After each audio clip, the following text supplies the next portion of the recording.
of the Opposition. Well, I can understand the confusion. We are in the Middle East and we are under the eyes, but we're talking about Iraq.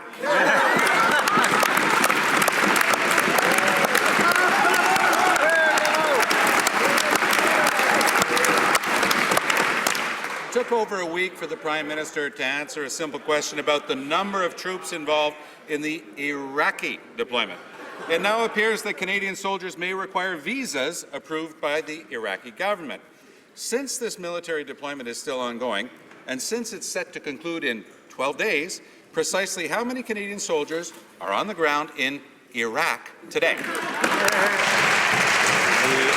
Parliamentary Secretary of the Prime Minister. Again, Mr. Speaker, what does the Leader of the Opposition not understand? That our friends in Israel are on the front lines combating terrorism, Mr. Speaker. So when people who work for the NDP, like Alex Anderson, who identifies himself as a fundraiser at Canada's NDP, calls that what the Israeli Defense Forces are doing a effing genocide, and calls the media BS for not supporting the fact that they call it an effing genocide. What does he not understand? Israel is on the front lines. Canada will continue to support our friends in Israel. We'll stand up for peace and security around the world. And unlike them, we're not confused by our position.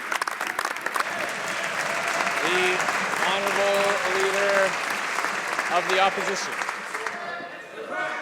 Mr. Speaker, there are rules in the book about question period. You are our arbiter. We ask you to enforce the rules on relevant and on question period.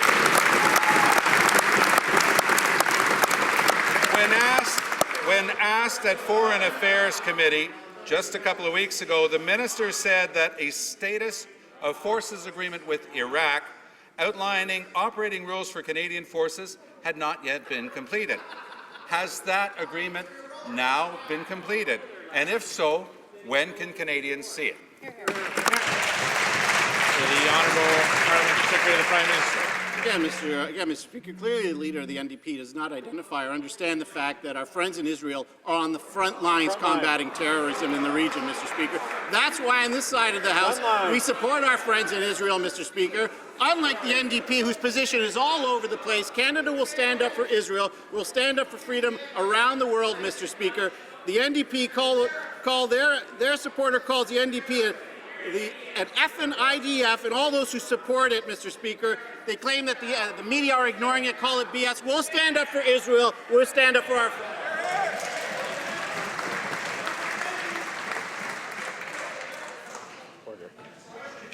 The Honourable Leader of the Opposition.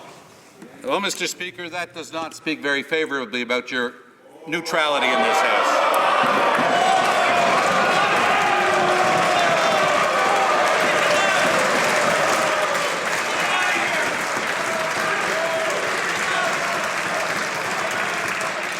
The Honourable Member for Papineau.